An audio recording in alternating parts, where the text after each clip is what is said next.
Okay, Chapter 8, Muffin Plays with Knives, Sadie. Our baboon was going completely sky goddess, which is to say, nuts. He swung from column to column, bouncing along the balconies, overturning pots and statues. Then he ran back to the terrace windows, stared outside for a moment, and proceeded to go berserk again. Muffin was also at the window. She crouched on all fours with her tail twitching as if she were stalking a bird. Perhaps it's just a passing flamingo, I suggested hopefully, but I'm not sure Carter could hear me over the screaming baboon.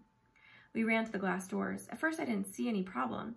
Then water exploded from the pool and my heart nearly jumped out of my chest. Two enormous creatures, most definitely not flamingos, were thrashing about with our crocodile, Philip of Macedonia. I couldn't make out what they were, only that they were fighting Philip 2 against 1. They disappeared under the boiling water, and Khufu ran screaming through the great room again, bonking himself on the head with his empty Cheerios box, which I must say was not particularly helpful. Longnecks, Carter said incredulously. Sadie, did you see those things? I couldn't find an answer. Then one of the creatures was thrown out of the pool. It slammed into the doors right in front of us, and I jumped back in alarm. On the other side of the glass was the most terrifying animal I'd ever seen. Its body was like a leopard's, lean and sinewy, with golden spotted fur, but its neck was completely wrong. It was green and scaly, and at least as long as the rest of its body. It had a cat's head, but no normal cat's. When it turned its glowing red eyes toward us, it howled, showing a forked tongue and fangs dripping with green venom. I realized my legs were shaking and I was making a very undignified whimpering sound. The cat serpent jumped back into the pool to join its companion in beating up Philip, who spun and snapped but seemed unable to hurt his attackers. We have to help Philip, I cried. He'll be killed. I reached for the door handle, but Muffin growled at me. Carter said, Sadie, no, you heard Amos. We can't open the doors for any reason. The house is protected by magic. Philip will have to beat them up on his own. But what if he can't? Philip!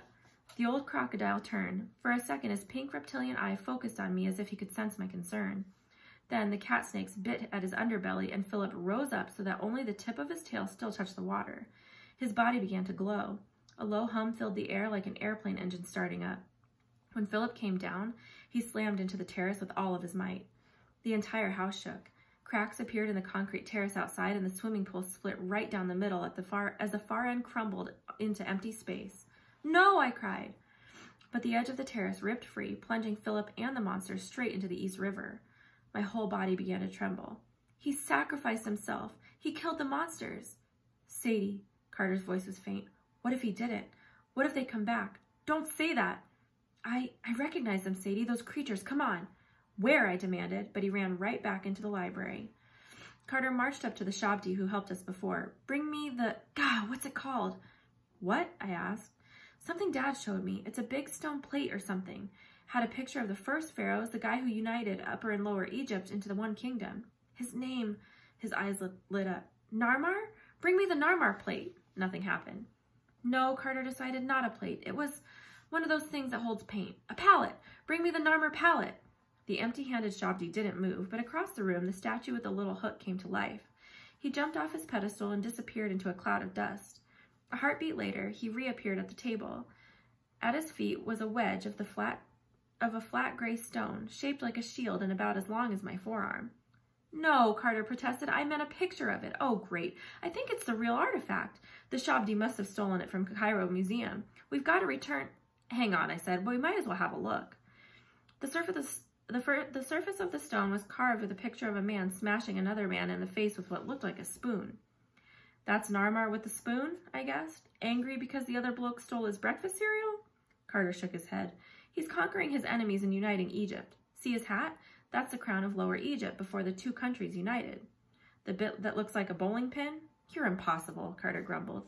He looks like Dad, doesn't he? Sadie, be serious. I am serious. Look at his profile. Carter decided to ignore me.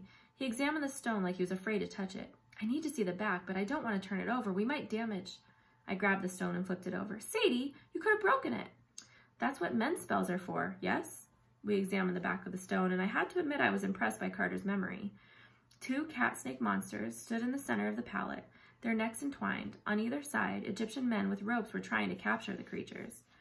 They're called serpopards, Carter said. Serpent leopards. Fascinating, I said. But what are serpopards? No one knows exactly. Dad thought they were creatures of chaos, very bad news, and they've been around forever. This stone is one of the oldest artifacts from Egypt.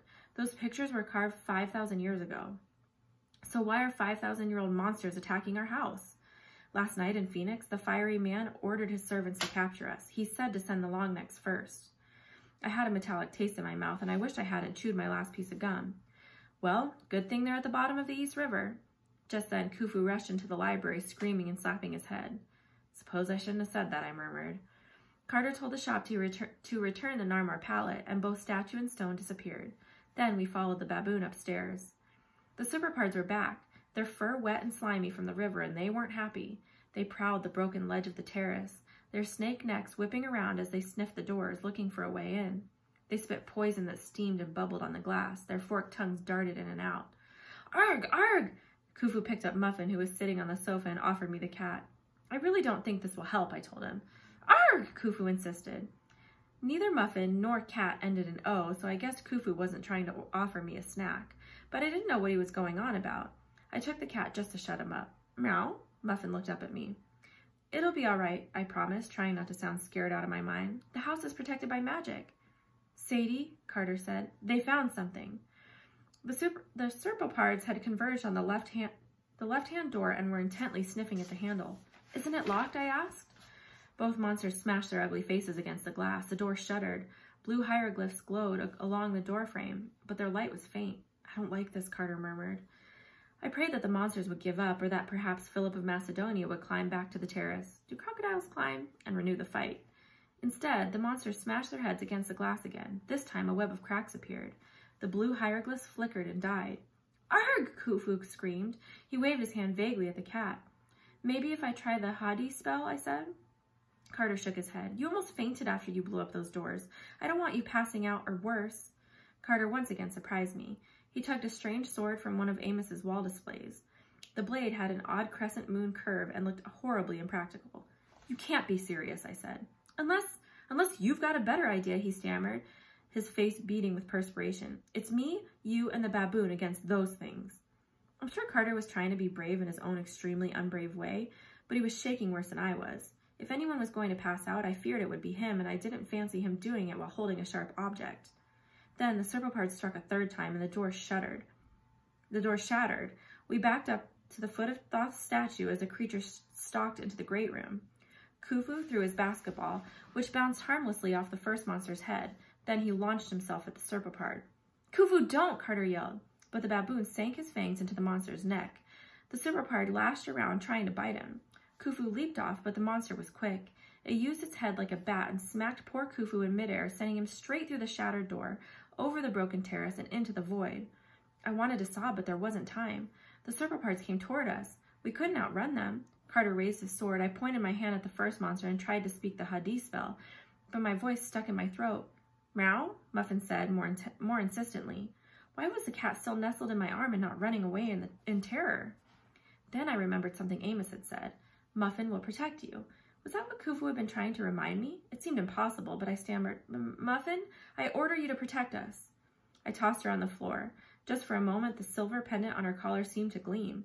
Then the cat arched her back leisurely, sat down, and began licking a front paw. Well, really, what was I expecting? Heroics? The two red-eyed monsters bared their fangs. They raised their head and prepared to strike, and an explosion of dry air blasted through the room. It was so powerful it knocked Carter and me to the floor. The Serpopards stumbled and backed away. I staggered to my feet and realized that the center of the blast had been Muffin. My cat was no longer there. In her place was a woman, small and lithe like a gymnast. Her jet-black hair was tied in a ponytail. She wore a skin-tight leopard skin jumpsuit and Muffin's pendant around her neck. She turned and grinned at me, and her eyes were still Muffin's, yellow with black feline pupils. About time, she chided. The Serpopards got over their shock and charged the Catwoman. Their heads struck with lightning speed. They should have ripped her in two, but the cat lady leaped straight up, flipping 3 times, and landed above them, perched on the mantel. She flexed her wrists, and 2 enormous knives shot from her sleeves into her hands. Ah, fun! The monsters charged. She launched herself between them, dancing and dodging with incredible grace, letting them lash at her futilely while she threaded their necks together. When she stepped away, the Serpopards were hopelessly intertwined. The more they struggled, the tighter the knots became. They trampled back and forth, knocking over furniture and roaring in frustration. Poor things, the Catwoman purred. Let me help.